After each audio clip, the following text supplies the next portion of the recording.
ਵਾਹਿਗੁਰੂ ਜੀ ਕਾ ਖਾਲਸਾ ਵਾਹਿਗੁਰੂ ਜੀ ਕੀ ਫਤਿਹ। ਸਵਾਗਤ ਹੈ ਤੁਹਾਡਾ ਸਿੱਖ ਚੈਨਲ ਤੇ। ਤੁਸੀਂ ਦੇਖ ਰਹੇ ਹੋ ਸਾਨੂੰ ਲਾਈਵ ਇਸ ਵੇਲੇ। ਇਹ ਸ਼ੋਅ ਦਾ ਨਾਮ ਹੈ ਜੀ ਅੱਜ ਦਾ ਮੁੱਦਾ। ਇਹ ਸ਼ੋਅ ਅਸੀਂ ਲੈ ਕੇ ਆਨੇ ਤੁਹਾਡੇ ਤੱਕ ਮੰਡੇ ਟੂ ਫਰਾਈਡੇ 7 ਵਜੇ ਤੋਂ ਲੈ ਕੇ 7:30 ਵਜੇ ਤੱਕ ਸ਼ਾਮ ਨੂੰ, ਤੇ ਜਿਹਦੇ ਵਿੱਚ ਆਪਾਂ ਲੈ ਕੇ ਆਨੇ ਇੱਕ ਐਸਾ ਖਾਸ ਮੁੱਦਾ ਜਿਹੜਾ ਤੁਹਾਡੇ ਲਈ ਜਾਣਨਾ ਬਹੁਤ ਜ਼ਰੂਰੀ ਹੁੰਦਾ ਹੈ। ਔਰ ਉਸ ਮੁੱਦੇ ਤੇ ਅਸੀਂ ਜਾਣਦੇ ਹਾਂ ਵਿਊਜ਼ ਉਸ ਮੁੱਦੇ ਨਾਲ ਜੁੜੇ ਹੋਏ ਲੀਡਰਾਂ ਦੇ, ਉਹਨਾਂ ਦੀ ਕੀ ਰਾਏ ਹੈਗੀ ਹੈ, ਤੇ ਉਸ ਤੋਂ ਬਾਅਦ ਅਸੀਂ ਤੁਹਾਡੇ ਨਾਲ ਰੂਬਰੂ ਹੁੰਦੇ ਹਾਂ ਕਾਲਸ ਦੇ ਜ਼ਰੀਏ, ਤਾਂ ਕਿ ਸਾਨੂੰ ਇਹ ਪਤਾ ਲੱਗ ਸਕੇ ਕਿ ਤੁਹਾਡੇ ਕੀ ਵਿਚਾਰ ਹੈਗੇ ਇਹਦੇ ਉੱਤੇ। ਸੋ ਅੱਜ ਦਾ ਮੁੱਦਾ ਸ਼ੋਅ ਜਿਹੜਾ ਸਾਡਾ ਹੈਗਾ ਹੈ, ਇਹਦੇ ਵਿੱਚ ਅਸੀਂ ਪਿਛਲੇ ਕੁਝ ਐਸੇ ਦਿਨਾਂ ਦੇ ਵਿੱਚ ਜਿਹੜਾ ਮਾਹੌਲ ਬਣਿਆ ਸੀ, ਜਿਹੜੇ ਐਪੀਸੋਡਸ ਹੋਏ ਸੀਗੇ, ਉਹਨਾਂ ਸਾਰਿਆਂ ਨੂੰ ਇਕੱਠੇ ਕਰਕੇ ਇੱਕ ਐਸੇ ਵਿਚਾਰ ਦੇ ਵਿੱਚ ਇਨਪੁਟ ਕਰਕੇ ਤੇ ਇਹਦੇ ਰਿਜ਼ਲਟ ਬਾਰੇ ਜਾਣਨਾ ਚਾਹਾਂਗੇ। ਖੈਰ, ਜਿਹਦੇ ਰਿਜ਼ਲਟ ਰੀਅਲ ਟਾਈਮ ਦੇ ਵਿੱਚ ਸਾਨੂੰ ਆਉਣ ਵਾਲੇ ਕੁਝ ਮਹੀਨਿਆਂ 'ਚ ਮਿਲਣਗੇ। ਮੈਂ ਗੱਲ ਕਰ ਰਿਹਾ ਹੈਗਾ ਲੋਕ ਸਭਾ ਇਲੈਕਸ਼ਨਾਂ ਦੀ, ਜਿਹੜੀ ਕਿ ਭਾਰਤ ਦੇ ਵਿੱਚ ਹੋਣੀਆਂ ਹੈਗੀਆਂ, ਜਿਹਦੀਆਂ ਡੇਟਸ ਜਿਹੜੀਆਂ ਤਕਰੀਬਨ 15 ਮਾਰਚ ਤੱਕ ਅਨਾਊਂਸ ਹੋਣੀਆਂ, ਪਰ ਲੱਗ ਰਿਹਾ ਹੈ ਕਿ ਮਈ ਦੇ ਮਹੀਨੇ ਵਿੱਚ ਇਹ ਇਲੈਕਸ਼ਨਸ ਹੋਣਗੀਆਂ। ਵੱਖ-ਵੱਖ ਸੂਬਿਆਂ ਦੀਆਂ ਡੇਟਾਂ ਜਿਹੜੀਆਂ ਉਹ ਅਨਾਊਂਸ ਹੁੰਦੀਆਂ ਹੈਗੀਆਂ। ਪਰ ਹੁਣ ਗੱਲ ਇਹ ਆ ਜਾਂਦੀ ਹੈ ਕਿ ਜਿੱਦਾਂ ਸਾਰੇ ਕਹਿ ਰਹੇ ਸੀ ਕਿ ਆਹ ਜਿਹੜਾ ਇਸ਼ੂ ਹੋਇਆ ਸੀ ਪਾਕਿਸਤਾਨ ਦੇ ਨਾਲ, ਇਹ ਇੱਕ ਇਲੈਕਸ਼ਨ ਗਿਮਿਕ ਹੈਗਾ ਸੀਗਾ। ਕੀ ਇਹ ਵਾਕਈ ਇਲੈਕਸ਼ਨ ਗਿਮਿਕ ਸੀਗਾ? ਅਤੇ ਜੇ ਇਲੈਕਸ਼ਨ ਗਿਮਿਕ ਹੈਗਾ ਸੀਗਾ ਅਤੇ ਉਹਦਾ ਜਿਹੜਾ ਹੱਲ ਆ ਹੁਣ ਉਹ ਕੀ ਨਿਕਲੇਗਾ, ਰਿਜ਼ਲਟ ਕੀ ਨਿਕਲੇਗਾ? ਅਤੇ ਜੇ ਸਾਰਿਆਂ ਨੂੰ ਪਤਾ ਲੱਗ ਹੀ ਗਿਆ ਸੀ ਇਲੈਕਸ਼ਨ ਗਿਮਿਕ ਹੈਗਾ, ਕਿ ਗਿਮਿਕ ਕਰਨ ਵਾਲਿਆਂ ਦੇ ਹੱਕ 'ਚ ਗੱਲ ਜਾਂਦੀ ਪਈ ਹੈ ਜਾਂ ਨਹੀਂ ਜਾਂਦੀ ਵੀ। ਸੋ ਇਸ ਮੁੱਦੇ ਉੱਤੇ ਅਸੀਂ ਵੱਖ-ਵੱਖ ਲੀਡਰਾਂ ਦੇ ਨਾਲ ਵੀ ਗੱਲ ਕੀਤੀ, ਵੱਖ-ਵੱਖ ਜਿਹੜੇ ਆਮ ਲੋਕਾਂ ਨਾਲ ਗੱਲ ਕੀਤੀ। ਕੁਛ ਲੀਡਰਾਂ ਨੇ ਕਹਿ ਦਿੱਤਾ ਕਿ ਅਸੀਂ ਜਿਹੜਾ ਆ ਰੀਅਲ ਟਾਈਮ 'ਚ ਬਿਆਨ ਦੇਣਾ ਪਸੰਦ ਕਰਾਂਗੇ, ਅਤੇ ਕੁਛ ਨੇ ਕਿਹਾ ਨਹੀਂ ਜੀ, ਤੁਸੀਂ ਸਾਡੀ ਰਾਏ ਜਾਣ ਸਕਦੇ ਹੋ, ਪਰ ਅਸੀਂ ਟੀ ਵੀ 'ਤੇ ਨਹੀਂ ਆਉਣਾ ਪਸੰਦ ਕਰਦੇ। ਸੋ ਹਰ ਇੱਕ ਦੇ ਅਲੱਗ-ਅਲੱਗ ਰਾਏ ਹੁੰਦੀ, ਪਰ ਜਿਨ੍ਹਾਂ ਨੇ ਵੀ ਸਾਨੂੰ ਵਿਊਜ਼ ਆਪਣੇ ਪਹੁੰਚਾਏ, ਉਹਨਾਂ 'ਚ ਅਸੀਂ ਇੱਕ ਜਿਹੜੇ ਐਕਸਪਰਟ ਹੈਗੇ ਆ ਪੰਜਾਬ ਦੀ ਪੋਲੀਟਿਕਸ ਦੇ ਐਂਡ ਹਿਸਟੋਰੀਅਨ ਹੈ, ਉਹਨਾਂ ਨਾਲ ਗੱਲ ਕਰਾਂਗੇ, ਅਤੇ ਇੱਕ ਜਿਹੜੇ ਹੈਗੇ ਕਾਂਗਰਸ ਦੇ ਲੀਡਰ, ਅਤੇ ਇੱਕ ਪਾਸੇ ਅਕਾਲੀ ਦਲ ਦੇ ਲੀਡਰ। ਸੋ ਅਕਾਲੀ ਦਲ ਅਤੇ ਬੀਜੇਪੀ ਦੀ ਜਿਹੜਾ ਗਠਬੰਧਨ ਹੈਗੀ ਹੈ, ਇਸ ਕਰਕੇ ਜੋ ਅਕਾਲੀ ਦਲ ਦਾ ਬਿਆਨ ਹੋਏਗਾ ਉਹੀ ਬੀਜੇਪੀ ਦਾ ਬਿਆਨ ਹੋਏਗਾ, ਕਿਉਂਕਿ ਹਾਲੇ ਗਠਬੰਧਨ ਟੁੱਟਿਆ ਨਹੀਂਗਾ, ਬਿਆਨ ਵੱਖ-ਵੱਖ ਨਹੀਂ ਹੈ, ਸੇਮ ਜਿਹੇ ਬਿਆਨ ਹੋਣਗੇ। ਸੋ ਇਸ ਕਰਕੇ ਇੱਕ ਆਪਾਂ ਕਾਂਗਰਸ ਲੀਡਰ ਹੋਣਾ ਦਾ ਬਿਆਨ ਲਿਆ ਸੀ, ਇੱਕ ਅਕਾਲੀ ਦਲ ਦੇ ਲੀਡਰ ਜੋ ਕਿ ਦੋਵੇਂ ਪਾਰਟੀਆਂ ਨੂੰ ਰਿਪਰੈਜ਼ੈਂਟ ਕਰਨਗੇ, ਇੱਕ ਆਪਾਂ ਨਿਊਟਰਲ ਰਾਏ ਲਈ ਸੀਗੀ ਇਹਨਾਂ ਦੀ, ਜੋ ਕਿ ਇੱਕ ਪੋਲੀਟਿਕਸ ਦੇ ਐਕਸਪਰਟ ਹੈਗੇ ਆ। ਸੋ ਦੇਖਿਆ ਜਾਵੇ ਤਾਂ ਜਦੋਂ ਇਹ ਸਾਰਾ ਮਾਮਲਾ ਵਾਕਿਆ ਹੋਇਆ ਸੀਗਾ, ਉਹਦੇ ਵਿੱਚ ਕਾਫੀ ਐਸੇ ਸਟੇਟਸ ਹੈਗੀਆਂ ਸੀ ਜਿਹਦੇ ਲੋਕ ਹੱਕ 'ਚ ਨਿਤਰੇ ਸੀਗੇ ਨਰਿੰਦਰ ਮੋਦੀ ਦੀ, ਕਿ ਕਰਨਾ ਬਹੁਤ ਜ਼ਰੂਰੀ ਸੀ। ਪਰ ਹੌਲੀ ਹੌਲੀ ਜਦੋਂ ਸਾਰੇ ਐਪੀਸੋਡਸ ਖੁੱਲ੍ਹਦੇ ਗਏ, ਪਾਕਿਸਤਾਨ ਨੇ ਜਿਹੜਾ ਪਾਇਲਟ ਵਾਪਸ ਕੀਤਾ ਸੀਗਾ, ਉਸ ਤੋਂ ਬਾਅਦ ਅਭਿਨੰਦਨ ਜਿਹੜਾ ਪਾਇਲਟ ਸੀ, ਉਹਨੇ ਆ ਕੇ ਦੱਸਿਆ ਵੀ ਮੀਡੀਆ ਇਹਦੇ 'ਚ ਰੋਲ ਸਹੀ ਨਹੀਂ ਨਿਭਾ ਰਿਹਾ, ਅਤੇ ਜਿਹੜਾ ਹੌਲਾ ਲਾਲਾ ਹੁੰਦੀ ਰਹੀ, ਜਿਹੜੇ ਉੱਥੇ ਲੋਕੀ ਮਰੇ ਸੀ ਉਹਨਾਂ ਦੀਆਂ ਕੋਈ ਤਸਵੀਰਾਂ ਨਹੀਂ ਆਈਆਂ। ਇਹ ਤੋਂ ਜਿਹੜਾ ਹੈ ਲੋਕਾਂ ਦੇ ਜਿਹੜਾ ਨਾ ਹੌਸਲਾ ਛੱਡਦੇ ਗਏ, ਅਤੇ ਇਸ ਨੂੰ ਇਲੈਕਸ਼ਨ ਗਿਮਿਕ ਦਾ ਨਾਮ ਦੇ ਦਿੱਤਾ। ਅਤੇ ਜਿਹਦੇ ਵਿੱਚ ਦੇਖਿਆ ਜਾਵੇ ਮੈਜੋਰਟੀ ਹਲੇ ਵੀ ਮੋਦੀ ਦੇ ਹੱਕ 'ਚ ਹੈ ਕਿ ਉਹਨਾਂ ਨੇ ਇਹ ਸਹੀ ਕੀਤਾ, ਪਰ ਕੁਛ ਲੋਕ ਜਿਹੜੇ ਹੁਣ ਆਵਾਜ਼ ਉਠਾ ਰਹੇ ਸੋਸ਼ਲ ਮੀਡੀਆ 'ਤੇ ਜਾਂ ਵੱਖ-ਵੱਖ ਸਾਧਨਾਂ ਰਾਹੀਂ ਇਹ ਦੱਸ ਰਹੇ ਕਿ ਨਹੀਂ, ਇਹ ਇੱਕ ਇਲੈਕਸ਼ਨ ਗਿਮਿਕ ਹੈਗਾ ਸੀ। ਸੋ ਇਹਦੇ ਉੱਤੇ ਆਪਾਂ ਗੱਲ ਕੀਤੀ ਕਾਂਗਰਸ ਦੇ ਜਿਹੜੇ ਲੀਡਰ ਹੈਗੇ ਨੇ ਅੰਮ੍ਰਿਤਸਰ ਤੋਂ, ਜਸਵੀਰ ਸਿੰਘ ਡਿੰਪਾ, ਉਹਨਾਂ ਦੇ ਨਾਲ, ਤੇ ਉਹਨਾਂ ਨੇ ਕੀ ਕਿਹਾ ਆਓ ਜਾਣਦੇ ਹਾਂ। ਹੈਲੋ ਗੁਰਤੇਜ, ਮੈਂ ਅੱਜ ਤੁਹਾਡੇ ਰਾਹੀਂ ਹਿੰਦੁਸਤਾਨ ਤੇ ਖਾਸ ਕਰ ਪੰਜਾਬ ਦਾ ਜੋ ਮੌਜੂਦਾ ਹਾਲਾਤ ਨੇ ਉਹ ਮੈਂ ਤੁਹਾਨੂੰ ਦੱਸਣਾ ਚਾਹੁੰਦਾ ਹਾਂ। ਬੜੀ ਦੇਰ ਤੋਂ ਇਹ ਲੋਕਾਂ ਦੇ ਵਿੱਚ ਕਿਆਸਰਾਈ ਚੱਲ ਰਹੀ ਸੀ ਕਿ ਜਿਉਂ-ਜਿਉਂ ਹਿੰਦੁਸਤਾਨ ਦੀਆਂ ਚੋਣਾਂ ਕੋਲੇ ਆਉਣਗੀਆਂ, ਤਿਉਂ-ਤਿਉਂ ਪੰਜਾਬ ਦੇ ਹਿੰਦੁਸਤਾਨ ਦੇ ਵਿੱਚ ਦੰਗਾ ਫਸਾਦਾਂ 'ਚ ਵਾਧਾ ਹੋਊਗਾ, ਕਿਉਂਕਿ ਭਾਜਪਾ ਤੇ ਇਹਨਾਂ ਦੇ ਲੀਡਰ ਜਿਹੜੇ ਅਮਿਤ ਸ਼ਾਹ ਤੇ ਨਰਿੰਦਰ ਮੋਦੀ ਜੀ ਨੇ, ਇਹਨਾਂ ਦਾ ਇੱਕ ਪੁਆਇੰਟ ਏਜੰਡਾ ਹੈ ਕਿ ਵੋਟਾਂ ਦੀ ਪੋਲਰਾਈਜੇਸ਼ਨ ਕਰੋ, ਹਿੰਦੂ ਮੁਸਲਮਾਨ ਲੜਾਓ, ਸਿੱਖ ਹਿੰਦੂ ਲੜਾਓ, ਤੇ ਆਪ ਸਰਕਾਰ ਦੇ ਵਿੱਚ ਬੈਠੋ। ਇਹ ਬੜੀ ਦੇਰ ਤੋਂ ਸੀ ਕਿ ਵੋਟਾਂ ਤੋਂ ਪਹਿਲਾਂ ਮੋਦੀ ਕੁਝ ਨਾ ਕੁਝ ਇਹੋ ਜਿਹਾ ਕਰਨਗੇ ਜਿਹਦੇ ਨਾਲ ਸਾਰੇ ਲੋਕ ਨੂੰ ਇਮੋਸ਼ਨਲ ਤੌਰ ਤੇ ਬਲੈਕਮੇਲ ਕੀਤਾ ਜਾਏ, ਨਾਲ ਜੋੜਿਆ ਜਾਏ। ਇਸ ਕੜੀ ਵਜੋਂ ਅੱਜ ਜੋ ਹੋ ਰਿਹਾ ਹੈ, ਜੋ ਮੈਂ ਸਮਝਦਾ ਕਿ ਝੂਠ ਦਾ ਇੱਕ ਪਸਾਰ ਹੋ ਰਿਹਾ, ਬਹੁਤ ਮਾੜੀ ਗੱਲ ਹੋਈ। ਸਾਡੇ 44 ਪੁੱਤ ਜਿਹੜੇ ਆ ਉਹਨਾਂ ਨੇ ਸ਼ਹਾਦਤ ਦਿੱਤੀ, ਪਰ ਮੈਨੂੰ ਅਫਸੋਸ ਨਾਲ ਕਹਿਣਾ ਪੈਂਦਾ ਕਿ ਪ੍ਰਧਾਨ ਮੰਤਰੀ ਰਾਜਸਥਾਨ 'ਚ ਜਾਵੇ, 44 ਦੀ ਫੋਟੋ ਬੀਜੇਪੀ ਦੀ ਰੈਲੀ ਚਲਾਵੇ, ਤੇ ਉਹਨਾਂ ਦੇ ਨਾਂ ਦੇ ਉੱਤੇ ਵੋਟਾਂ ਮੰਗੇ। ਉਹਨਾਂ ਘਰਾਂ ਦੇ ਵਿੱਚ ਤੇ ਮੋਦੀ ਸਾਹਿਬ ਗਏ ਨਹੀਂ ਜਿਨ੍ਹਾਂ 44 ਦੇ ਪੁੱਤ ਮਰ ਗਏ, ਤੇ ਉਹਨਾਂ ਦੀਆਂ ਫੋਟੋ ਲੈ ਕੇ ਵੋਟ ਮੰਗਣੀ ਇਹਨਾਂ ਨੂੰ ਯਾਦ ਰਹੀ। ਮੈਂ ਸਮਝਦਾ ਕਿ ਇਹ ਇੱਕ ਬਿਲਕੁਲ ਹੀ ਸਿਰਫ ਤੇ ਸਿਰਫ ਵੋਟਾਂ ਲੈਣ ਵਾਸਤੇ ਆਪਣੀ ਡਿੱਗੀ ਹੋਈ ਜਿਹੜੀ ਸ਼ਾਖ ਹੈ ਉਸ ਨੂੰ ਬਚਾਉਣ ਵਾਸਤੇ ਮੋਦੀ ਜੀ ਇਹ ਕਰ ਰਹੇ ਨੇ। ਤੁਸੀਂ ਇੱਕ ਗੱਲ ਵੇਖੋ, ਮੋਦੀ ਸਰਕਾਰ ਕਿਹੜੇ ਵਾਅਦਿਆਂ ਤੇ ਆਈ ਸੀ, ਸਰਕਾਰ ਦੇ ਵਿੱਚ ਕਿਹੜੇ ਵਾਅਦਿਆਂ ਤੇ ਮੋਦੀ ਸਾਹਿਬ ਆਏ ਸੀ? 15 ਲੱਖ ਹਰ ਅਕਾਊਂਟ 'ਚ ਆਏਗਾ, 2 ਲੱਖ ਨੌਕਰੀ ਦਿੱਤੀ ਜਾਏਗੀ ਸਾਲ ਦੀ, ਇੱਥੋਂ ਤੱਕ ਕਿ ਕਿਹਾ ਗਿਆ ਸੀ ਕਿ ਇੱਕ ਦੇ ਵੰਡੇ 10 ਸਿਰ ਲਿਆਵਾਂਗੇ, ਕਾਲਾ ਧਨ ਵਾਪਸ ਲੈ ਕੇ ਆਵਾਂਗੇ, ਰਿਸ਼ਵਤਖੋਰੀ ਭ੍ਰਿਸ਼ਟਾਚਾਰੀ ਨੂੰ ਖਤਮ ਕਰਾਂਗੇ। ਰਿਸ਼ਵਤਖੋਰੀ ਭ੍ਰਿਸ਼ਟਾਚਾਰੀ ਕਈ ਗੁਣਾ ਵੱਧ ਗਈ, ਇੱਥੋਂ ਤੱਕ ਕਿ ਮੋਦੀ ਸਾਹਿਬ ਆਪ ਉਹਦੇ ਵਿੱਚ ਭਾਈਵਾਲ ਬਣ ਗਏ। ਅੱਜ ਜਦੋਂ ਦਾ ਇਹ ਰੌਲਾ ਪਿਆ ਹੈ ਸਰ ਪਾਸੇ ਪਾਕਿਸਤਾਨ ਦੇ ਨਾਲ ਜੰਗ ਲਾਉਣ ਦਾ, ਉਸ ਰੌਲੇ ਦੇ ਵਿੱਚ ਇਹਨਾਂ ਨੇ 5 에ਅਰਪੋਰਟ ਜਿਹੜੇ ਆ ਉਹ ਅਡਾਨੀ ਨੂੰ 50 ਸਾਲ ਵਾਸਤੇ ਗਹਿਣੇ ਦੇ ਦਿੱਤੇ। ਇਹ ਕਿੱਥੋਂ ਦੀ ਪ੍ਰਸ਼ਾਸਨ ਹੈ ਜੀ? ਇਹਨਾਂ ਸਾਰੀਆਂ ਚੀਜ਼ਾਂ ਤੋਂ ਧਿਆਨ ਹਟਾਉਣ ਨੂੰ ਮੋਦੀ ਸਾਹਿਬ ਨੇ ਆ ਨਵਾਂ ਜਿਹੜਾ ਅੱਜ ਜੰਗ ਦਾ ਮਾਹੌਲ ਬਣਾਇਆ। ਵੇਖੋ ਮੈਂ ਇਹ ਦੋਸਤਾਂ ਦੇ ਇੱਕ ਨੂੰ ਗਿਣਦਾ, ਪਰ ਮੈਂ ਸਿਰਫ ਮੋਦੀ ਸਾਹਿਬ ਹਰ ਚੀਜ਼ 'ਚ ਬੁਲਟ ਟ੍ਰੇਨ ਚੱਲਣੀ ਗੁਜਰਾਤ 'ਚ ਚੱਲਣੀ ਆ। ਅਡਾਨੀ ਅੰਬਾਨੀ ਗੁਜਰਾਤ ਦੇ ਜਿਨ੍ਹਾਂ ਨੂੰ ਸਾਰੀ ਇੰਡੀਆ ਦਾ ਲੁੱਟ ਕੇ ਪੈਸਾ ਦੇ ਦਿੱਤਾ, ਆ ਜਿੰਨੇ ਸ਼ਹੀਦ ਹੋਏ ਉਹਨਾਂ 'ਚੋਂ ਇੱਕ ਵੀ ਗੁਜਰਾਤ ਦਾ ਨਹੀਂ, ਪਰ ਵੋਟਾਂ ਇਹ ਮੰਗ ਰਹੇ ਨੇ ਉਹਨਾਂ ਦੇ ਨਾਂ 'ਤੇ। ਮੈਂ ਤਾਂ ਸਿਰਫ ਇਹ ਲੋਕਾਂ ਨੂੰ ਅਪੀਲ ਕਰਨੀ ਚਾਹੁੰਦਾ ਕਿ ਇਹਨਾਂ ਦੇ ਝਾਸੇ ਵਿੱਚ ਨਾ ਆਏ। ਇੱਥੋਂ ਤੱਕ ਮੈਨੂੰ ਇਹਨਾਂ ਦੀ ਸਮਝ ਨਹੀਂ ਆਈ, 44 ਜਵਾਨ ਸ਼ਹੀਦ ਕਰਾ ਲਏ, ਇੱਕ ਆਪਣਾ ਮਿਗ ਜਹਾਜ਼ ਜਿਹੜਾ ਵਾ ਉਹ ਡਿੱਗ ਪਿਆ, ਇੱਕ ਹੈਲੀਕਾਪਟਰ ਡਿੱਗ ਪਿਆ, ਉਹ 'ਚ ਵੀ 6 ਅਫਸਰ ਸ਼ਹੀਦ ਹੋ ਗਏ। ਉਸ ਤੋਂ ਬਾਅਦ ਜੋ ਹੋਇਆ ਸਾਡੇ ਪਾਇਲਟ ਉਹਨਾਂ ਦੇ ਕਬਜ਼ੇ 'ਚ ਆ ਗਏ। ਚਲੋ ਇੰਟਰਨੈਸ਼ਨਲ ਪ੍ਰੈਸ਼ਰ ਪਿਆ, ਸਾਡੇ ਪਾਇਲਟ ਸਾਡੇ ਕੋਲ ਆ ਗਏ, ਸਾਨੂੰ ਬਹੁਤ ਖੁਸ਼ੀ ਉਹਨਾਂ ਦੀ। ਪਰ ਇੰਨਾ ਕੁਝ ਹੋਣ ਦੇ ਬਾਵਜੂਦ ਵੀ ਇਹ ਭਾਜਪਾ ਵਾਲੇ ਢੋਲ ਵਜਾ ਕੇ ਖੁਸ਼ੀ ਮਨਾ ਰਹੇ ਆ ਸਾਡੇ ਜਵਾਨਾਂ ਦੀ ਮੌਤ ਦੇ, ਉਹਨਾਂ ਦੀ ਸ਼ਹਾਦਤ 'ਤੇ ਖੁਸ਼ੀ। ਇਹ ਦੇਸ਼ ਬਰਦਾਸ਼ਤ ਨਹੀਂ ਕਰੂਗਾ। ਮੈਂ ਇਹ ਸਾਰੇ ਲੋਕਾਂ ਨੂੰ ਅਪੀਲ ਕਰਦਾ ਕਿ ਕਿਰਪਾ ਕਰੋ, ਦੇਸ਼ ਅਮਨ ਚਾਹੁੰਦਾ, ਦੇਸ਼ ਸ਼ਾਂਤੀ ਚਾਹੁੰਦਾ ਹੈ, ਦੇਸ਼ ਤਰੱਕੀ ਚਾਹੁੰਦਾ ਹੈ।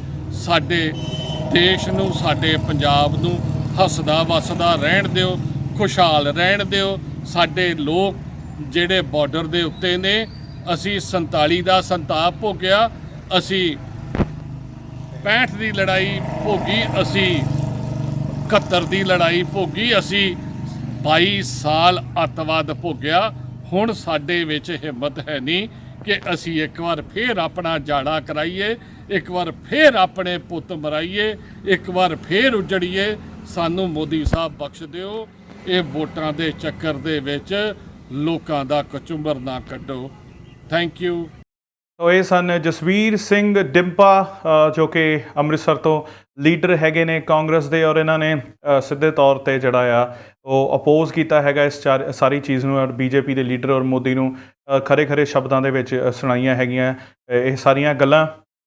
ਕਿਹਾ ਜਾ ਸਕਦਾ ਕਿ ਕਾਂਗਰਸ ਵੱਲੋਂ ਹੁਣ ਪਹਿਲਾਂ ਤਾਂ ਓਪੋਜੀਸ਼ਨ ਜਿਹੜੀ ਹੈ, ਪਹਿਲਾਂ ਤਾਂ ਓਪੋਜ਼ ਨਹੀਂ ਕੀਤਾ ਜਾ ਰਿਹਾ ਸੀ, ਪਰ ਹੁਣ ਜਿਹੜਾ ਆ ਪ੍ਰੋਪਰਲੀ ਇਸ ਚੀਜ਼ ਨੂੰ ਓਪੋਜ਼ ਕੀਤਾ ਜਾ ਰਿਹਾ ਕਿ ਜਿਹੜਾ ਵੀ ਸਿਨੈਰੀਓ ਉਹਨਾਂ ਨੇ ਕ੍ਰੀਏਟ ਕੀਤਾ ਉਹ ਸਹੀ ਨਹੀਂ ਹੈਗਾ।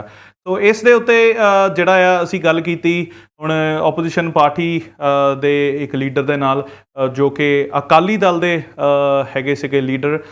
ਇਹ ਹੈਗੇ ਨੇ ਜੀ ਰਣਜੀਤ ਸਿੰਘ ਖੁਰਾਨਾ ਜੋ ਕਿ ਕਪੂਰਥਲਾ ਅਕਾਲੀ ਦਲ ਦੇ ਪ੍ਰਧਾਨ ਹੈਗੇ ਆ, ਤੇ ਫਗਵਾੜਾ ਦੇ ਡੈਪੂਟੀ ਮੇਅਰ ਹੈਗੇ ਆ ਅਕਾਲੀ ਦਲ ਦੇ ਵੱਲੋਂ। ਸੋ ਇਹਨਾਂ ਦਾ ਕੀ ਕਹਿਣਾ ਸੀ, ਆਓ ਜਾਣਦੇ ਹਾਂ। Thank you Gurtej. ਅੱਜ ਪੁਲਵਾਮਾ ਮੁੱਦੇ ਤੇ ਮੇਰੀ ਰਾਏ ਜਾਣਨ ਬਾਰੇ ਸਭ ਤੋਂ ਪਹਿਲਾਂ ਤਾਂ ਮੈਂ ਪੁਰਜ਼ੋਰ ਨਿੰਦਾ ਕਰਦਾ ਕਿ ਜੋ ਸਾਡੇ 40 ਵੀਰ ਜਵਾਨਾਂ ਨੂੰ ਕਾਇਰਤਾ ਨਾਲ ਸ਼ਹੀਦ ਕੀਤਾ ਗਿਆ, ਅੱਜ ਸਾਰੀ ਦੁਨੀਆ ਨੂੰ ਪਤਾ ਲੱਗ ਗਿਆ ਇਸ ਹਮਲੇ ਦੇ ਪਿੱਛੇ ਕਿਸ ਦਾ ਹੱਥ ਸੀ। ਮੈਂ ਅੱਜ ਸ਼ਲਾਘਾ ਕਰਦਾ ਸਾਡੇ ਦੇਸ਼ ਦੇ ਪ੍ਰਧਾਨ ਮੰਤਰੀ ਸ਼੍ਰੀ ਨਰਿੰਦਰ ਭਾਈ ਮੋਦੀ ਜੀ ਦੀ, ਜਿਨ੍ਹਾਂ ਨੇ ਇੱਕ ਦਲੇਰ ਫੈਸਲਾ ਲੈਂਦੇ ਹੋਏ ਸਾਡੇ ਏਅਰ ਫੋਰਸ ਦੇ ਜਵਾਨਾਂ ਨੂੰ ਇਸ ਸਾਈਡ ਤੇ ਉੱਥੇ ਪਾਕਿਸਤਾਨ ਭੇਜਿਆ। ਤਕਰੀਬਨ 70 ਕਿਲੋਮੀਟਰ ਅੰਦਰ ਜਾ ਕੇ ਉਹਨਾਂ ਨੇ ਜੋ ਪਾਕਿਸਤਾਨ ਵਿੱਚ ਟ੍ਰੇਨਿੰਗ ਕੈਂਪ ਜੈਸ਼ ਏ ਮੁਹੰਮਦ ਦੇ ਸਰਗਨਾ ਮਸੂਦ ਅਜ਼ਹਰ ਵੱਲੋਂ ਚਲਾਏ ਜਾ ਰਹੇ ਸੀ, ਉਹਨਾਂ ਨੂੰ ਤਬਾਹ ਕੀਤਾ, ਜਿਸ ਵਿੱਚ ਤਕਰੀਬਨ 300 ਦੇ ਕਰੀਬ ਅੱਤਵਾਦੀ ਉਹਨਾਂ ਨੇ ਮਾਰੇ ਉੱਥੇ। ਪਰ ਸਮਝਦਾ ਇਸ ਤਰ੍ਹਾਂ ਇੱਕ ਤਾਂ ਪੂਰੀ ਦੁਨੀਆ ਵਿੱਚ ਸਾਡੇ ਹਿੰਦੁਸਤਾਨ ਦੀ ਇੱਕ ਤਸਵੀਰ ਅਲੱਗ ਪੇਸ਼ ਹੋਈ ਆ। ਇੱਕ ਤਾਂ ਸਾਡਾ ਦੇਸ਼ ਇਕਜੁੱਟ ਹੋਇਆ, ਇੱਕ ਪੂਰੀ ਦੁਨੀਆ ਨੂੰ ਪਤਾ ਲੱਗ ਗਿਆ ਕਿ ਅਗਰ ਹਿੰਦੁਸਤਾਨ ਦੀ ਧਰਤੀ ਤੇ ਆ ਕੇ ਕੋਈ ਹਮਲਾ ਕਰੂਗਾ ਤਾਂ ਹਿੰਦੁਸਤਾਨ ਉਹਦਾ ਮੂੰਹ ਤੋੜ ਜਵਾਬ ਦੇਊਗਾ। ਤਾਂ ਇਸ ਤੋਂ ਇਲਾਵਾ ਸਾਡੇ ਦੇਸ਼ ਦੇ ਪ੍ਰਧਾਨ ਮੰਤਰੀ ਨਰਿੰਦਰ ਜੀ ਨੇ ਇੱਕ ਕੂਟਨੀਤੀ ਨਾਲ ਵੀ ਪੂਰੀ ਦੁਨੀਆ ਵਿੱਚ ਪਾਕਿਸਤਾਨ ਨੂੰ ਲੱਖ-ਥੱਕ ਕੀਤਾ। ਅੱਜ ਪੂਰੀ ਦੇਸ਼ ਦੁਨੀਆ ਦੇ ਦੇਸ਼ ਹਿੰਦੁਸਤਾਨ ਦੇ ਨਾਲ ਮੋਢੇ ਨਾਲ ਮੋਢਾ ਜੋੜ ਕੇ ਖੜੇ ਆ ਤੇ ਉਹਨਾਂ ਨੇ ਇਸ ਕਾਰਵਾਈ ਦੀ ਸ਼ਲਾਘਾ ਵੀ ਕੀਤੀ ਆ ਤੇ ਜੋ ਪੁਲਵਾਮਾ ਉਹਨਾਂ ਨੇ ਕਾਂਡ ਕਰਵਾਇਆ ਪਾਕਿਸਤਾਨ ਨੇ ਉਹਦੀ ਨਿੰਦਾ ਵੀ ਕੀਤੀ ਆ। ਤਾਂ ਮੈਂ ਸਮਝਦਾ ਇੱਕ ਸਾਡੇ ਦੇਸ਼ ਦੀ ਬਹੁਤ ਵੱਡੀ ਇਹ ਪ੍ਰਾਪਤੀ ਆ ਤੇ ਆਉਣ ਵਾਲੇ ਸਮੇਂ 'ਚ ਪਾਕਿਸਤਾਨ ਹੁਣ ਕਦੀ ਵੀ ਇਦਾਂ ਦੀ ਹਰਕਤ ਨਹੀਂ ਕਰੂਗਾ। ਯਾਰ ਕੁਝ ਦਿਨ ਪਹਿਲਾਂ ਸਾਡੀ ਗੱਲਬਾਤ ਹੋਈ ਸੀਗੀ ਬੀਜੇਪੀ ਦੇ ਲੀਡਰ ਨਾਲ, ਜਿਨ੍ਹਾਂ ਨੂੰ ਆਪਾਂ ਕਾਲ ਦੇ ਉੱਤੇ ਲਿਆ ਸੀਗਾ, ਤੁਹਾਡੇ ਤੱਕ ਮੈਸੇਜ ਉਹਨਾਂ ਦਾ ਪਹੁੰਚਾਇਆ ਸੀ, ਕਮਲ ਸ਼ਰਮਾ, ਜੋ ਕਿ ਚੀਫ ਐਗਜ਼ੈਕਟਿਵ ਕਮੇਟੀ ਦੇ ਮੈਂਬਰ ਰਹੇ ਹੈਗੇ ਆ ਔਰ ਤੁਹਾਨੂੰ ਪਤਾ ਉਹਨਾਂ ਦੀ ਸਰਕਾਰ ਹੈਗੀ। ਅਤੇ ਉਹਨਾਂ ਨੇ ਦੱਸਿਆ ਸੀ, ਉਹ ਇਸ ਚੀਜ਼ ਉੱਤੇ ਕਲੀਅਰ ਹੈਗੇ ਸੀ ਕਿ ਇਹ ਕੋਈ ਗਿਮਿਕ ਨਹੀਂ ਹੈਗਾ, ਇਹ ਜਿਹੜੀ ਹੈ ਸ਼ਲਾਘਾਯੋਗ ਚੀਜ਼ ਹੋਈ ਹੈਗੀ ਆ ਅਤੇ ਇਹਦੇ ਵਿੱਚ ਜਿਹੜਾ ਹੈ ਸਰਕਾਰ ਫਿਰ ਐਤਕੀ ਮੋਦੀ ਦੀ ਹੀ ਆਏਗੀ, ਇਹ ਉਹਨਾਂ ਦਾ ਕਹਿਣਾ ਸੀਗਾ। ਸੋ ਉਸ ਬਿਆਨ ਤੋਂ ਰੈਫਰੈਂਸ ਅਸੀਂ ਲੈ ਲੈਂਦੇ ਹਾਂ, ਕਿਉਂਕਿ ਉਹਨਾਂ ਨੂੰ ਕੋਸ਼ਿਸ਼ ਕੀਤੀ ਸੀ ਅਸੀਂ ਅੱਜ ਦੇ ਸ਼ੋਅ ਦੇ ਵਿੱਚ ਨਾਲ ਲੈਣ ਦੀ, ਪਰ ਇਹ ਪੋਸੀਬਲ ਨਹੀਂ ਹੋ ਪਾਇਆ ਕਿਉਂਕਿ ਹੁਣ ਇਲੈਕਸ਼ਨ ਜਿੱਦਾਂ ਜਿੱਦਾਂ ਨੇੜੇ ਆ ਰਹੀ ਉੱਦਾਂ ਰੁਝੇਵੇਂ ਵੱਧਦੇ ਜਾ ਰਹੇ ਸਾਰੇ ਲੀਡਰਾਂ ਦੇ, ਅਤੇ ਸਾਰੇ ਜਿਹੜੇ ਆ ਉਹ ਆਨਾਕਾਨੀ ਕਰਦੇ ਹੈਗੇ ਕੋਈ ਐਸਾ ਬਿਆਨ ਦੇਣ ਤੋਂ ਜਿਹੜਾ ਕੋਈ ਹੋਰ ਇਸ਼ੂ ਨਾ ਖੜਾ ਕਰ ਦੇਵੇ। ਸੋ ਇਹ ਸਾਰਾ ਮੁੱਦਾ, ਇਹ ਸਾਰੇ ਬਿਆਨ ਜਿਹੜੇ ਤੁਸੀਂ ਸੁਣੇ ਹੈਗੇ ਆ, ਹੁਣ ਕਾਂਗਰਸ ਲੀਡਰ ਦੇ ਵੀ ਸੁਣੇ ਆ ਅਤੇ ਅਕਾਲੀ ਦਲ ਦੇ ਲੀਡਰਾਂ ਦੇ ਵੀ ਸੁਣੇ ਹੈਗੇ, ਉਹਨਾਂ ਦਾ ਇੱਕ ਦੂਜੇ ਨੂੰ ਅਪੋਜ਼ ਕਰਨ ਦਾ ਜਿਹੜਾ ਹੈਗਾ ਆ ਉਹ ਲਗਾਤਾਰ ਮਸਲਾ ਚੱਲ ਰਿਹਾ ਹੈਗਾ ਔਰ ਇਹ ਹੁਣ ਵੱਧਦਾ ਜਾਣਾ ਦਿਨ ਬ ਦਿਨ। ਔਰ ਇਸ ਮੁੱਦੇ ਦੇ ਉੱਤੇ ਜਿੱਥੇ ਮੋਦੀ ਸਰਕਾਰ ਕੋਸ਼ਿਸ਼ ਕਰੇਗੀ ਪੁਆਇੰਟ ਖੱਟਣ ਦੀ, ਵੱਧ ਤੋਂ ਵੱਧ ਵੋਟਾਂ ਆਪਣੇ ਹੱਕ 'ਚ ਕਰਨ ਦੀ, ਕਿਉਂਕਿ ਇਹ ਮੁੱਦਾ ਹੈਗਾ ਪਾਕਿਸਤਾਨ ਦਾ, ਇਹ ਹਮੇਸ਼ਾ ਹੀ ਇੱਕ ਵੋਟ ਗ੍ਰੈਬਰ ਦੇ ਤੌਰ 'ਤੇ ਕੰਮ ਆਉਂਦਾ ਹੈਗਾ ਆ। ਇਹ ਮੁੱਦੇ ਨੂੰ ਵੱਧ ਤੋਂ ਵੱਧ ਜਿਹੜਾ ਆ ਚਮਕਾਓ ਅਤੇ ਵੋਟਾਂ ਗ੍ਰੈਬ ਕਰੋ, ਜਾਂ ਫਿਰ ਜਿਹੜੀ ਮੈਜੋਰਟੀ ਵੋਟ ਹੈਗੀਆਂ ਭਾਰਤ ਦੇ ਵਿੱਚ ਉਹਨਾਂ ਦੇ ਜਿਹੜੇ ਮਸਲੇ ਹੈਗੇ ਉਹਨਾਂ ਉੱਤੇ ਕੋਈ ਪੋਜ਼ੀਟਿਵ ਸਟੈਪ ਲੈ ਕੇ ਉਹਨਾਂ ਨੂੰ ਆਪਣੇ ਹੱਕ 'ਚ ਗੱਲ ਜਿਹੜੀ ਆ ਉਹ ਕਰਨ ਦੇ ਜਿਹੜੇ ਮਸਲੇ ਆਉਂਦੇ ਹੈਗੇ ਆ, ਚਾਹੇ ਉਹ ਫਿਰ ਕੋਈ ਇੱਕ ਸਟਰਕਚਰ ਦਾ ਮੁੱਦਾ ਹੋਵੇ ਜਾਂ ਫਿਰ ਮੁੱਦਾ ਹੋਵੇ ਪਾਕਿਸਤਾਨ ਵਰਗਾ, ਉਹਦੇ ਵਿੱਚ ਹੱਕ 'ਚ ਉਹਨਾਂ ਦੇ ਖੜ੍ਹਨ ਦੀ ਸਿਰਫ ਗੱਲ ਹੀ ਕਰਕੇ ਜਿਹੜਾ ਆ ਵੋਟਾਂ ਆਪਣੇ ਹੱਕ 'ਚ ਕਰ ਲੈਂਦੇ। ਪਰ ਕੀ ਹੁਣ ਜਿਹੜੇ ਭਾਰਤ ਦੇ ਲੋਕ ਹੈਗੇ ਉਹਨਾਂ 'ਚ ਸੋਝੀ ਆ ਗਈ ਹੈਗੀ ਆ ਕਿ ਉਹ ਇਸ ਚੀਜ਼ ਨੂੰ ਸਮਝਦੇ ਹੈਗੇ ਆ ਵੀ ਇਲੈਕਸ਼ਨਾਂ ਦੇ ਦੌਰਾਨ ਇੱਦਾਂ ਦੀਆਂ ਚੀਜ਼ਾਂ ਕਿਉਂ ਹੁੰਦੀਆਂ? ਪਰ ਜੇ ਗੱਲ ਇਹ ਹੈਗੀ ਆ ਕਿ ਵਾਕਈ ਇਹ ਕੋਇਨਸੀਡੈਂਟਲੀ ਇੱਦਾਂ ਦੀ ਚੀਜ਼ ਹੋ ਗਈ ਹੈ ਜਿਹੜੀ ਇਲੈਕਸ਼ਨ ਦੇ ਲਾਗੇ ਹੋਈ ਹੈ, ਕੀ ਪਤਾ ਮੋਦੀ ਸਰਕਾਰ ਨੇ ਸਟੈਪ ਇਹ ਰੀਅਲ ਟਾਈਮ 'ਚ ਲਿਆ ਹੋਵੇ, ਪਰ ਹੁਣ ਇਹਦੇ ਉੱਤੇ ਜਿਹੜਾ ਆ ਸੱਚ ਇਸ ਚੀਜ਼ ਨੂੰ ਪ੍ਰੂਵ ਕਰਨ ਲਈ ਲੋਕੀ ਤੇ ਪ੍ਰੂਫ ਮੰਗ ਰਹੇ, ਅਤੇ ਮੋਦੀ ਸਰਕਾਰ ਕੀ ਪ੍ਰੂਫ ਪੈਦਾ ਕਰੇਗੀ ਇਲੈਕਸ਼ਨ ਤੋਂ ਪਹਿਲਾਂ, ਅਤੇ ਜਿਹੜੇ ਪ੍ਰੂਫ ਪੈਦਾ ਕਰੇਗੀ ਕੀ ਲੋਕੀ ਉਹਨਾਂ ਨੂੰ ਮੰਨਣਗੇ? ਸੋ ਇਹਦੇ ਉੱਤੇ ਕਨਫਿਊਜ਼ਨਸ ਜਿਹੜੀਆਂ ਬਹੁਤ ਸਾਰੀਆਂ ਚੱਲਦੀਆਂ ਪਈਆਂ ਅਤੇ ਅੱਗੇ ਆਉਣ ਵਾਲੇ ਟਾਈਮ 'ਚ ਕੀ ਹੋਣਾ ਕੀ ਨਹੀਂ ਹੋਣਾ ਇਹਦੇ ਬਾਰੇ ਕੁਛ ਨਹੀਂ ਕਿਹਾ ਜਾ ਸਕਦਾ। ਅਸੀਂ ਤਾਂ ਸਿਰਫ ਐਕਸਪਰਟਸ ਦੇ ਨਾਲ ਸਟਿਕ ਰਹਿ ਸਕਦੇ ਹਾਂ ਜਿਨ੍ਹਾਂ ਨੂੰ ਨੌਲੇਜ ਹੈਗੀ ਵੀ ਪਿਛਲੇ ਟਾਈਮਾਂ ਦੇ ਵਿੱਚ ਜਾਂ ਪਹਿਲੀਆਂ ਇਲੈਕਸ਼ਨਾਂ ਦੇ ਵਿੱਚ ਜਾਂ ਵੱਖ-ਵੱਖ ਦੇਸ਼ਾਂ ਦੀਆਂ ਇਲੈਕਸ਼ਨਾਂ 'ਚ ਜੇ ਇੱਦਾਂ ਦਾ ਕੁਝ ਹੋਇਆ ਸੀਗਾ ਅਤੇ ਉਦੋਂ ਕੀ ਭਾਣਾ ਵਾਪਰਿਆ ਸੀਗਾ। ਸੋ ਇਸ ਸਾਰੇ ਮੁੱਦੇ ਦੇ ਉੱਤੇ ਅਸੀਂ ਗੱਲਬਾਤ ਕੀਤੀ BS ਗੁਰਾਇਆ ਸਾਹਿਬ ਨਾਲ, ਜੋ ਕਿ ਇੱਕ ਹਿਸਟੋਰੀਅਨ ਵੀ ਹੈਗੇ ਆ ਅਤੇ ਪੋਲੀਟਿਕਸ ਦੇ ਵਿੱਚ ਖਾਸ ਰੁਚੀ ਰੱਖਦੇ ਆ ਅਤੇ ਕਾਫੀ ਸਾਲਾਂ ਤੋਂ ਜਿਹੜਾ ਆ ਪੋਲੀਟਿਕਸ ਅਤੇ ਪੋਲੀਟੀਸ਼ੀਅਨਸ ਦੇ ਸਟੈਪ ਨੂੰ ਜਿਹੜਾ ਆ ਉਹ ਫੋਲੋ ਕਰਦੇ ਆਏ ਆ। ਤਾਂ ਉਹਨਾਂ ਦਾ ਕੀ ਕਹਿਣਾ ਸੀਗਾ, ਆਓ ਜਾਣਦੇ ਹਾਂ। ਸਤਿ ਸ਼੍ਰੀ ਅਕਾਲ ਵੀਰ ਗੁਰਤੇਜ ਸਿੰਘ ਜੀ, ਬੜਾ ਸੋਹਣਾ ਟਾਪਿਕ ਚੁਣਿਆ ਤੁਸੀਂ। ਆਇਆ ਪੁਲਵਾਮਾ ਜਾਂ ਬਾਲਾਕੋਟ ਪਾਕਿਸਤਾਨ ਦਾ ਫਾਇਦਾ ਮੋਦੀ ਸਰਕਾਰ ਨੂੰ ਮਿਲੇਗਾ ਜਾਂ ਨਹੀਂ? ਵੀਰ ਜੀ ਥੋੜ੍ਹਾ ਜਿਹਾ ਪਿੱਛੇ ਜਾਂਦੇ ਆ। ਜਿੱਦਣ ਹੀ ਕਰਤਾਰਪੁਰ ਸਾਹਿਬ ਦੇ ਲਾਂਘੇ ਦੀ ਗੱਲ ਚੱਲੀ ਸੀ, ਜਦੋਂ ਇਹਨਾਂ ਨੇ ਉਦਘਾਟਨ ਕੀਤਾ ਤੇ ਨਾਲ ਹੀ ਮੈਨੂੰ ਬਾਰ-ਬਾਰ ਲੋਕਾਂ ਦੇ ਮੈਸੇਜ ਆਏ ਕਿ ਸਰਕਾਰ ਨੇ ਇਹ ਨਹੀਂ ਚਾਹਣਾ, ਇਹ ਨਹੀਂ ਹੋਣ ਦੇਣਾ, ਇਹ ਦੇਖਣਾ ਕੁਛ ਨਾ ਕੁਛ ਕਰਵਾਏਗੀ। ਤੇ ਵੀਰ ਜੀ ਉਹਦਾ ਸਬੂਤ ਇਹ ਹੈ ਕਿ ਪਾਕਿਸਤਾਨ ਨੇ ਤਾਂ ਰਸਤਾ ਬਣਾਉਣਾ ਸ਼ੁਰੂ ਕਰ ਦਿੱਤਾ, ਉਹਨਾਂ ਨੇ 65% ਕੰਮ ਆਪਣਾ ਪੂਰਾ ਕਰ ਲਿਆ ਤੇ ਇੰਡੀਆ ਦੀ ਸਰਕਾਰ ਨੇ ਅਜੇ ਤੱਕ ਜ਼ਮੀਨ ਵੀ ਐਕਵਾਇਰ ਨਹੀਂ ਕੀਤੀ ਤੇ ਨਾਅਰੇ ਮਾਰੀ ਜਾਂਦੇ ਨੇ। ਤੇ ਦੂਸਰੇ ਪਾਸੇ ਜਿੱਥੋਂ ਤੱਕ ਪਾਕਿਸਤਾਨ ਦਾ ਸਬੰਧ ਹੈ, ਇਹ ਜਿਹੜਾ ਹਿੰਦੁਸਤਾਨ ਦਾ ਮੀਡੀਆ, ਅਸੀਂ ਇਹਨੂੰ ਆਤੰਕੀ ਮੀਡੀਆ ਕਹਿੰਦੇ ਹਾਂ, ਜਿਨ੍ਹਾਂ ਨੇ ਨਾਅਰੇ ਮਾਰੇ ਹਮ ਘੁਸ ਕੇ ਮਾरेंगे, ਹਮ ਘੁਸ ਕੇ ਮਾरेंगे। ਉਦੋਂ ਬਾਅਦ ਜੋ ਕੁਛ ਹੋਇਆ ਵੀ ਇਹਨਾਂ ਨੇ ਦਾਅਵਾ ਕੀਤਾ ਸੀ ਕਿ ਅਸੀਂ 200 ਤੋਂ ਲੈ ਕੇ 300 ਤੱਕ ਬੰਦਾ ਜੈਸ਼ੇ ਮੁਹੰਮਦ ਦਾ ਅੱਤਵਾਦੀ ਮਾਰ ਦਿੱਤਾ, ਅਸੀਂ ਉਹਨਾਂ ਦਾ ਇੱਕ F-16 ਵੀ ਡੇਗ ਲਿਆ। ਪਰ ਬਾਅਦ ਵਿੱਚ ਜੋ ਕੁਛ ਹੋਇਆ, ਇਹ ਗੱਲ ਸਾਫ਼ ਹੋ ਗਈ, ਨੰਗੀ ਹੋ ਗਈ ਕਿ ਸਗੋਂ ਉਲਟਾ ਇੰਡੀਆ ਨੇ 2 ਆਪਣੇ ਜਹਾਜ਼ ਗਵਾ ਲਏ ਨੇ। ਤੇ ਸਭ ਤੋਂ ਵੱਡੀ ਜਿਹੜੀ ਗੱਲ ਹੈ, ਇਮਰਾਨ ਖਾਨ ਦੀ ਸਰਕਾਰ ਨੇ ਬੜੀ ਮੈਚੋਰਟੀ, ਬਹੁਤ ਡਿਪਲੋਮੇਸੀ ਦੀ ਇਹਨੂੰ ਆਪਾਂ ਹਾਈਟ ਕਹਿੰਦੇ ਹਾਂ, ਉਹਨਾਂ ਨੇ ਬੜਾ ਸਿਆਣਪ ਕੀਤੀ। ਜਦੋਂ ਜਿੱਤਣ ਆਪਣਾ ਹੱਥ ਉੱਤੇ ਕਰਨ ਦੇ ਬਾਅਦ ਫਿਰ ਇਹ ਨਾਅਰਾ ਮਾਰ ਦਿੱਤਾ, ਕਹਿੰਦੇ ਸ਼ਾਂਤੀ ਵੀ ਹੋਣੀ ਚਾਹੀਦੀ ਹੈ, ਯੁੱਧ ਸ਼ੁਰੂ ਕਰਨਾ ਸੌਖਾ ਪਰ ਉਹਨੂੰ ਰੋਕਣਾ ਬੰਦ ਕਰਨਾ ਔਖਾ ਹੁੰਦਾ ਹੈ। ਤੇ ਵੀਰ ਜੀ ਅੱਜ ਸੋਸ਼ਲ ਮੀਡੀਆ ਦਾ ਜ਼ਮਾਨਾ, ਪੁਰਾਣੀਆਂ ਗੱਲਾਂ ਗਈਆਂ, ਉਹ ਜਿਹਨੂੰ ਇੰਡੀਆ ਕਿਉਂਕਿ ਦੁਸ਼ਮਣ ਮੁਲਕ ਹਾਲਾਂ ਗਿਣਦਾ, ਪਰ ਅਸੀਂ ਤਾਂ ਦੇਖਿਆ ਇੱਥੇ ਇੰਡੀਆ 'ਚ ਰਹਿ ਕੇ ਹਰ ਮੈਜੋਰਟੀ ਲੋਕਾਂ ਨੇ ਇਮਰਾਨ ਖਾਨ ਦੀ ਉਸ ਸਟੇਟਮੈਂਟ ਨੂੰ ਸਲਾਹਿਆ। ਤੇ ਵੀਰ ਜੀ ਅੱਜ ਕਾਂਗਰਸ ਨੇ ਵੀ ਦੁਹਾਈ ਪਾ ਦਿੱਤੀ ਗਈ ਹੈ, ਇਹਨਾਂ ਦਾ ਜੋ ਕੁਛ ਇਹਨਾਂ ਨੇ ਕੀਤਾ ਮੋਦੀ ਸਰਕਾਰ ਨੇ ਉਹਦੇ ਤੇ ਸ਼ੱਕ ਜ਼ਾਹਰ ਕੀਤਾ ਜਾ ਰਿਹਾ। ਸ਼ਰੇਆਮ ਜਿਹੜੇ ਪੋਲੀਟੀਸ਼ੀਅਨ ਨੇ ਕਹਿ ਰਹੇ ਨੇ ਕਿ ਇਹਨਾਂ ਨੇ ਆਪ ਕਰਾਇਆ। ਸੋ ਸਾਨੂੰ ਨਹੀਂ ਲੱਗਦਾ ਕਿ ਮੋਦੀ ਸਰਕਾਰ ਇਹਦਾ ਕੋਈ ਫਾਇਦਾ ਲੈ ਚੁੱਕੇਗੀ, ਇਹ ਉਲਟਾ ਮੋਦੀ ਸਰਕਾਰ ਨੂੰ ਮਹਿੰਗਾ ਪਊਗਾ। ਵਾਹਿਗੁਰੂ ਜੀ ਕਾ ਖਾਲਸਾ, ਵਾਹਿਗੁਰੂ ਜੀ ਕੀ ਫਤਿਹ। ਸੋ ਇਹ ਸਨ BS ਗੁਰਾਇਆ ਸਾਹਿਬ, ਹਿਸਟੋਰੀਅਨ ਹੈਗੇ ਆ ਤੇ ਪੋਲੀਟੀਸ਼ੀਅਨਸ ਦੇ ਕਾਫੀ ਕਲੋਜ਼ਲੀ ਜਿਹੜਾ ਰਹਿ ਕੇ ਉਹਨਾਂ ਦੇ ਸਟੈਪਸ ਜਿਹੜੇ ਆ ਜਾਂ ਉਹਨਾਂ ਦੇ ਜਿਹੜੇ ਵੀ ਉਹ ਡਿਸੀਜਨ ਲੈਂਦੇ ਆ ਉਹਨਾਂ ਨੂੰ ਪ੍ਰੋਪਰਲੀ ਨੋਟ ਕਰਦੇ ਆ। ਤੇ ਖੈਰ ਇਹਨਾਂ ਨੇ ਵੀ ਇਹੀ ਚੀਜ਼ ਦੱਸੀ ਹੈ ਕਿ ਇਹ ਚੀਜ਼ ਜਿਹੜੀ ਮੋਦੀ ਦੇ ਹੱਕ ਵਿੱਚ ਨਹੀਂ ਨਿੱਤਰਦੀ ਪਈ, ਕਿ ਕਿਉਂਕਿ ਇਹ ਲੋਕੀ ਹੁਣ ਸੂਝਵਾਨ ਹੋ ਗਏ ਆ, ਸਮਝਦੇ ਹੈਗੇ ਆ ਕਿ ਕੀ ਹੋ ਰਿਹਾ ਕੀ ਨਹੀਂ।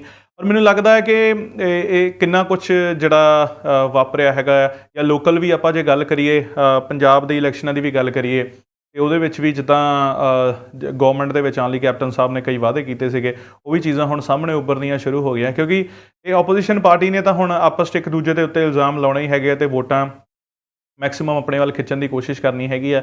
ਇਹਦੇ ਵਿੱਚ ਆਮ ਆਦਮੀ ਪਾਰਟੀ ਦਾ ਖੈਰ ਰੁਖ ਅਸੀਂ ਨਹੀਂ ਜਾਣਿਆ, ਕਿਉਂਕਿ ਫਿਲਹਾਲ ਉਹਨਾਂ ਵੱਲੋਂ ਕੋਈ ਲੀਡਰ ਮੇਰਾ ਖਿਆਲ ਬਿਆਨ ਦਿੰਦਾ ਕੋਈ ਨਜ਼ਰ ਵੀ ਨਹੀਂ ਆ ਰਿਹਾ ਇਸ ਸਾਰੇ ਮੁੱਦੇ ਦੇ ਉੱਤੇ।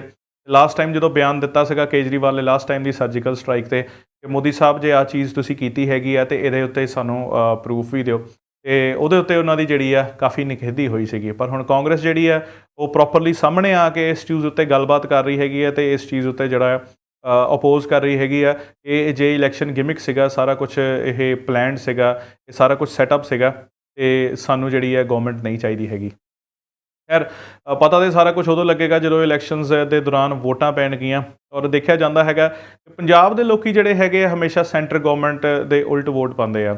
ਜ਼ਿਆਦਾਤਰ ਇਹੀ ਦੇਖਣ ਨੂੰ ਮਿਲਿਆ ਵੀ ਜਿਹੜੀ ਸਰਕਾਰ ਸੈਂਟਰ 'ਚ ਹੁੰਦੀ ਹੈ, ਪੰਜਾਬ 'ਚ ਜਿਹੜੀ ਹੈ ਉਹ ਤੋਂ ਉਲਟ ਸਰਕਾਰ ਜ਼ਰੂਰ ਆਉਂਦੀ ਹੈਗੀ, ਕਿਉਂਕਿ ਉਹਨਾਂ ਦੀਆਂ ਨੀਤੀਆਂ ਉਹਨਾਂ ਨੂੰ ਪਸੰਦ ਨਹੀਂ ਹੁੰਦੀਆਂ, ਜਾਂ ਉਹ ਜਿਹੜਾ ਆ ਕੁਛ ਡਿਫਰੈਂਟ ਕਰਨਾ ਚਾਹੁੰਦੇ ਹੁੰਦੇ ਆ।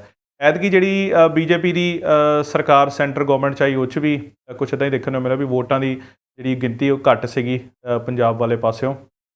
ਔਰ ਜਿਹੜੇ ਆਮ ਆਦਮੀ ਪਾਰਟੀ ਦੇ MP ਸੀਗੇ, ਉਹ 4 ਸੀਟਾਂ ਇੱਥੋਂ ਹੀ ਪੰਜਾਬ ਦੇ ਸਾਰੇ ਏਰੀਏ 'ਚੋਂ ਹੀ ਉਹਨਾਂ ਨੂੰ ਮਿਲੀਆਂ ਸੀਗੀਆਂ, ਕਿਉਂਕਿ ਪੰਜਾਬ ਦੇ ਲੋਕ ਚੇਂਜ ਚਾਹੁੰਦੇ ਵੀ ਇਸ ਚੀਜ਼ ਤੋਂ ਤੰਗ ਹੈਗੇ ਵੀ ਇੰਨਾ ਜਿਹੜਾ ਸ਼ੋਸ਼ਣ ਹੋ ਰਿਹਾ ਹੈਗਾ ਪੰਜਾਬੀਆਂ ਨਾਲ, ਜਿਹੜੇ ਉਹਨਾਂ ਦੀ ਜਿਹੜੀ ਆਵਾਜ਼ ਦੀ ਸੁਣਵਾਈ ਨਹੀਂ ਹੋ ਰਹੀ ਹੈ, ਜਿਹੜਾ ਇੱਕ ਡਿਸਟਰਬੈਂਸ ਜੀ ਜਿਹੜੀ ਰਹਿੰਦੀ ਹੈ ਪੰਜਾਬ ਦੇ ਵਿੱਚ ਹੀ ਹੈ, ਜਿਹੜਾ ਇੱਕ ਐਸਾ ਮਾਹੌਲ ਬਣਿਆ ਹੁੰਦਾ ਜਿਹਦੇ ਵਿੱਚ ਸਮਝ ਨਹੀਂ ਆਉਂਦੀ ਕੀ ਕਰਨਾ ਕੀ ਨਹੀਂ ਕਰਨਾ, ਕਿੱਥੇ ਕੀ ਹੋ ਰਿਹਾ ਕਿਵੇਂ ਹੋ ਰਿਹਾ। ਉਹਦੇ 'ਚ ਲੋਕੀ ਪੰਜਾਬ ਦੇ ਕਨਫਿਊਜ਼ਡ ਹੈਗੇ ਅਤੇ ਉਹ ਚਾਹੁੰਦੇ ਇੱਕ ਸਟੇਬਲ ਗੌਰਮੈਂਟ ਆਵੇ ਜਿਹੜੀ ਉਹਨਾਂ ਨੂੰ ਜੋਬਸ ਦਿਵਾਵੇ, ਜਿਹੜੀ ਉਹਨਾਂ ਨੂੰ ਇਹ ਟਰਬਲ ਹੋ ਰਹੀ ਹੈ, ਕੈਂਸਰ ਦੀਆਂ ਬਿਮਾਰੀਆਂ ਜਿਹੜੀਆਂ ਉੱਥੇ ਇੰਨੀਆਂ ਫੈਲ ਰਹੀਆਂ ਉਹ ਤੋਂ ਦੂਰ ਕਰੇ, ਪੋਲਿਊਸ਼ਨ ਤੋਂ ਪਰੇ ਕਰੇ। ਔਰ ਪੋਲਿਊਸ਼ਨ ਦਾ ਖਾਸ ਕਰਕੇ ਇੱਕ ਮੁੱਦਾ ਜਿਹੜਾ ਬਣਿਆ ਹੋਇਆ, ਪਾਣੀ ਜਿਹੜੇ ਪੰਜਾਬ ਦੇ ਗੰਦੇ ਕੀਤੇ ਜਾ ਰਹੇ ਆ, ਇਹ ਮੁੱਦੇ ਨੂੰ ਜਿਹੜਾ ਆ ਉਹ ਜ਼ਰੂਰ ਚੱਕਦੇ ਹੈਗੇ ਆ। ਇਹਦੇ ਉੱਤੇ ਸਰਨਾ ਸਾਹਿਬ ਨਾਲ ਵੀ ਗੱਲ ਹੋਈ ਸੀ, ਪਰਮਜੀਤ ਸਿੰਘ ਸਰਨਾ ਜੋ ਕਿ ਸਾਬਕਾ ਪ੍ਰਧਾਨ ਹੈਗੇ ਦਿੱਲੀ ਸਿੱਖ ਗੁਰਦੁਆਰਾ ਪ੍ਰਬੰਧਕ ਕਮੇਟੀ ਦੇ, ਕਾਂਗਰਸ ਨੂੰ ਥੋੜ੍ਹਾ ਜਿਹਾ ਫੇਵਰ ਕਰਦੇ ਹੁੰਦੇ, ਪਰ ਉਹਨਾਂ ਨੇ ਇਸ ਵੇਲੇ ਇਹਦੇ 'ਤੇ ਕੋਈ ਗੱਲ ਨਹੀਂ ਸੀ ਕੀਤੀ। ਉਹਨਾਂ ਨੇ ਸਾਨੂੰ ਇੱਕ ਮੈਸੇਜ ਜ਼ਰੂਰ ਰਿਕਾਰਡ ਕਰਕੇ ਭੇਜਿਆ ਸੀਗਾ, ਖੈਰ ਉਹ ਬੜਾ ਸ਼ਾਰਟ ਜਿਹਾ ਮੈਸੇਜ ਸੀਗਾ, ਅਸੀਂ ਤੁਹਾਨੂੰ ਦਿਖਾ ਨਹੀਂ ਪਾਵਾਂਗੇ, ਪਰ ਦੱਸ ਜ਼ਰੂਰ ਦਿੰਦੇ ਹਾਂ ਕਿ ਉਹ ਵੀ ਉਹਨਾਂ ਨੇ ਵੀ ਇਹੀ ਗੱਲ ਕੀਤੀ ਕਿ ਇਹ ਮੋਦੀ ਦੇ ਫੇਵਰ ਵਿੱਚ ਚੀਜ਼ ਜਾਂਦੀ ਨਜ਼ਰ ਨਹੀਂ ਆ ਰਹੀ। ਲੋਕ ਹੁਣ ਸਿਆਣੇ ਹੋ ਗਏ ਆ, ਲੋਕ ਚੇਂਜ ਜ਼ਰੂਰ ਚਾਹੁੰਦੇ ਹੈਗੇ ਆ, ਔਰ ਚੇਂਜ ਜਿਹੜਾ ਆ ਉਹ ਜਿਹੜੀ ਮੋਦੀ ਨੇ ਗੱਲ ਕੀਤੀ ਸੀ ਉਹ ਚੇਂਜ ਨਹੀਂ ਆਈ ਹੈਗੀ, ਅਤੇ ਉਹ ਚੇਂਜ ਚਾਹੁੰਦੇ ਹੈਗੇ ਆ। ਉਹ ਚਾਹੁੰਦੇ ਆ ਕੋਈ ਐਸੀ ਸਰਕਾਰ ਆਵੇ ਜਿਹੜੀ ਉਹਨਾਂ ਨੂੰ ਸਟੇਬਲਾਈਜ਼ ਕਰੇ। ਅਤੇ ਦੂਜੇ ਪਾਸੇ ਜਿਹੜਾ ਓਪੋਜੀਸ਼ਨ ਦੇ ਲੀਡਰ ਦੇ ਵਿੱਚ ਉਹਨਾਂ ਨੂੰ ਕੋਈ ਐਸੇ ਓਪੋਜੀਸ਼ਨ ਦੇ ਵਿੱਚ ਕੋਈ ਐਸੇ ਲੀਡਰ ਨਹੀਂ ਨਜ਼ਰ ਆ ਰਹੇ ਜਿਹੜੇ ਉਹ ਸਟੈਂਡ ਲੈ ਸਕਦੇ ਆ ਮੋਦੀ ਦੇ ਸਾਹਮਣੇ। ਸੋ ਇੱਕ ਇਹ ਵੀ ਕਿਆਸ ਲਗਾਇਆ ਜਾ ਰਿਹਾ ਸੀ ਕਿ ਵਾਪਸ ਜਿਹੜਾ ਆ ਇਸ ਮਸਲੇ ਦੇ ਉੱਤੇ ਵਾਪਸ ਜਿਹੜੀ ਆ ਸਰਕਾਰ BJP ਦੇ ਹੱਥ 'ਚ ਨਾ ਚੱਲ ਜਾਏ, ਜਾਂ ਫਿਰ BJP ਜਿਹੜਾ ਆ ਉਹ ਆਪਣਾ ਫੇਸ ਚੇਂਜ ਕਰੇ। ਖੈਰ ਮੋਦੀ ਦੇ ਫੇਸ 'ਚ ਨਹੀਂ, ਕੋਈ ਹੋਰ ਫੇਸ ਸਾਹਮਣੇ ਲਿਆਵੇ ਅਤੇ ਸ਼ਾਇਦ ਉਹਨੂੰ ਵੋਟਾਂ ਪੈ ਜਾਣ, ਕਿਉਂਕਿ ਲਾਸਟ ਟਾਈਮ ਜਿਹੜੀਆਂ ਵੋਟਾਂ ਪਈਆਂ ਸੀਗੀਆਂ ਉਹ ਵੋਟਾਂ BJP ਨੂੰ ਨਹੀਂ ਸੀ ਪਈਆਂ, ਉਹ ਵੋਟਾਂ ਮੋਦੀ ਨੂੰ ਪਈਆਂ ਸੀ। ਇਹ ਕਿਹਾ ਜਾ ਸਕਦਾ ਇਹ ਮੋਦੀ ਲਹਿਰ ਜਿਹੜੀ ਆ ਉਹ ਚੱਲਦੀ ਪਈ। ਪਰ ਹੁਣ ਜਿਹੜਾ ਲੋਕ ਇਸ ਚੀਜ਼ ਦੇ ਹੱਕ 'ਚ ਨਹੀਂ ਹੈਗੇ, ਕਿਉਂਕਿ ਜਿਹੜੇ ਵਾਅਦੇ ਕੀਤੇ ਗਏ ਸੀ, ਜਿਹੜੀਆਂ ਪਲੈਨਿੰਗਾਂ ਕੀਤੀਆਂ ਗਈਆਂ ਸੀ, ਉਹ ਜ਼ਿਆਦਾ ਜਿਹੜੀਆਂ ਆ ਉਹਦੇ ਉੱਤੇ ਸਰਕਾਰ ਜਿਹੜੀ ਆ ਉਹ ਫੋਕਸ ਨਹੀਂ ਸੀ ਕਰ ਪਾਈ। ਇਸੇ ਚੀਜ਼ ਦੇ ਚੱਲਦਿਆਂ ਜਿਹੜਾ ਆ ਲੋਕਾਂ ਦਾ ਰੁਝਾਨ ਇਸ ਪਾਸੇ ਘਟਦਾ ਗਿਆ। ਪਰ ਕੁਝ ਲੋਕ, ਕੁਝ ਤਬਕਾ, ਇੱਕ ਬਹੁਤ ਵੱਡਾ ਤਬਕਾ ਐਸਾ ਵੀ ਹੈਗਾ ਜਿਹੜਾ ਕਹਿ ਰਿਹਾ ਮੋਦੀ ਦੀ ਲਹਿਰ ਪੂਰੀ ਬਰਕਰਾਰ ਹੈਗੀ ਇਸ ਵਾਰ ਫਿਰ ਮੋਦੀ ਜਿਹੜਾ ਆ ਇਲੈਕਸ਼ਨ ਜਿੱਤ ਕੇ ਤੇ ਦੁਬਾਰਾ PM ਬਣੂਗੇ। ਸੋ ਲਾਈਨਸ ਓਪਨ ਕਰ ਰਹੇ, ਸਮਾਂ ਬਹੁਤ ਥੋੜ੍ਹਾ ਹੈਗਾ, ਸੋ ਦੇਖਦੇ ਹਾਂ ਕਿੰਨੀਆਂ ਕਾਲਸ ਅਟੈਂਡ ਹੋ ਸਕਦੀਆਂ। 020851811414 ਤੇ ਤੁਸੀਂ ਕਾਲ ਕਰਕੇ ਦੱਸ ਸਕਦੇ ਹੋ ਕਿ ਤੁਹਾਨੂੰ ਕੀ ਲੱਗਦਾ ਹੈਗਾ ਕਿ ਸਰਕਾਰ ਮੋਦੀ ਦੀ ਬਣਦੀ ਨਜ਼ਰ ਆ ਰਹੀ ਹੈ, ਕਿਉਂਕਿ ਇਹ ਮੁੱਦਾ ਤਾਂ ਆਪਾਂ ਲਿਆ ਕਿਉਂਕਿ ਇਹ ਸਰਕਾਰਾਂ ਬਣਨ ਨਾ ਬਣਨ ਦਾ ਪੰਜਾਬ ਉੱਤੇ ਅਸਰ ਜ਼ਰੂਰ ਪੈਂਦਾ ਹੈਗਾ। ਸੋ ਉਹਨਾਂ ਦੀਆਂ ਨੀਤੀਆਂ ਪਤਾ ਲੱਗਦੀਆਂ ਹੈਗੀਆਂ ਕਿ ਪੰਜਾਬੀ ਪੋਲੀਟਿਕਸ 'ਚ ਪ੍ਰੋਪਰਲੀ ਇਨਵੋਲਵ ਰਹਿੰਦੇ ਹੈਗੇ, ਔਰ ਸਿੱਖੀਜ਼ਮ 'ਚ ਵੀ ਪੋਲੀਟਿਕਸ ਜਿਹੜੀ ਆ ਉਹ ਇੱਕ ਇੰਪੋਰਟੈਂਟ ਰੋਲ ਰੱਖਦੀ ਹੈਗੀ ਹੈ। ਤੁਸੀਂ ਕਾਲ ਕਰਕੇ ਦੱਸ ਸਕਦੇ ਹੋ ਤੁਹਾਡੇ ਕੀ ਇਸ ਚੀਜ਼ ਉੱਤੇ ਵਿਚਾਰ ਹੈਗੇ ਆ। ਕਾਲਰ ਸਾਡੇ ਨਾਲ ਜੁੜ ਚੁੱਕੇ, ਗੱਲ ਕਰਦੇ ਆ ਉਹਨਾਂ ਨਾਲ ਤੇ ਜਾਣਦੇ ਹਾਂ ਉਹ ਕੀ ਕਹਿਣਾ ਚਾਹੁੰਦੇ ਆ। ਵਾਹਿਗੁਰੂ ਜੀ ਕਾ ਖਾਲਸਾ, ਵਾਹਿਗੁਰੂ ਜੀ ਕੀ ਫਤਿਹ ਜੀ। ਵਾਹਿਗੁਰੂ ਜੀ ਕਾ ਖਾਲਸਾ, ਵਾਹਿਗੁਰੂ ਜੀ ਕੀ ਫਤਿਹ। ਮੇਰਾ ਨਾਮ ਮਨਦੀਪ ਸਿੰਘ ਹੈ ਜੀ, ਮੈਂ ਐਬੀਵੁੱਡ ਤੋਂ ਗੱਲ ਕਰ ਰਿਹਾ ਤੇ ਜਿਹੜਾ ਤੁਹਾਡਾ ਅੱਜ ਦਾ ਮੁੱਦਾ ਹੈ ਉਸ ਤੇ ਮੇਰਾ ਇਹ ਓਪੀਨੀਅਨ ਹੈ ਕਿ ਜਿਹੜੀ ਇਹਨਾਂ ਨੇ ਸਟ੍ਰਾਈਕ ਮੋਦੀ ਗਵਰਨਮੈਂਟ ਨੇ ਕੀਤੀ ਹੈ ਪਾਕਿਸਤਾਨ ਤੇ ਸਰਜੀਕਲ ਸਟ੍ਰਾਈਕ 2 ਕਹਿ ਰਹੇ ਨੇ ਜਿਹੜੀ ਇਹ, ਉਹ ਮੇਰੇ ਓਪੀਨੀਅਨ ਦੇ ਹਿਸਾਬ ਨਾਲ ਮਤਲਬ ਕਿ 40% ਮੈਂ ਇਹਨੂੰ ਕਹੂੰਗਾ। ਕਿਉਂ? ਇਹਦਾ ਰੀਜ਼ਨ ਹੈ ਕਿ ਆਪਾਂ ਇੱਥੇ ਰੇਲ ਹਾਦਸਾ ਹੋਇਆ ਸੀ ਅੰਮ੍ਰਿਤਸਰ, ਇੱਕ ਉਹਨਾਂ ਨੇ ਇੰਨੇ ਬੰਦੇ ਮਰੇ ਸੀ, ਉਹ ਤਾਂ ਕਾਊਂਟ ਨਹੀਂ ਹੋਏ। ਇਹਨਾਂ ਨੇ ਇਹ 200-250 ਰਾਤ ਨੂੰ ਕਾਊਂਟ ਕਰ ਲਿਆ। ਤੇ ਬਾਕੀ ਆਪੋਜੀਸ਼ਨ ਕਹਿ ਰਹੀ ਹੈ ਕਿ ਸਟ੍ਰਾਈਕ ਨਹੀਂ ਹੋਈ, ਇਹ ਕਿਤੇ ਖਾਲੀ ਜੰਗਲਾਂ ਜਿਹਨਾਂ ਨੇ ਕੀਤੀ ਹੈ, ਉਹਦੇ ਬਾਰੇ ਮੈਂ ਕੁਛ ਕਹਿ ਨਹੀਂ ਸਕਦਾ।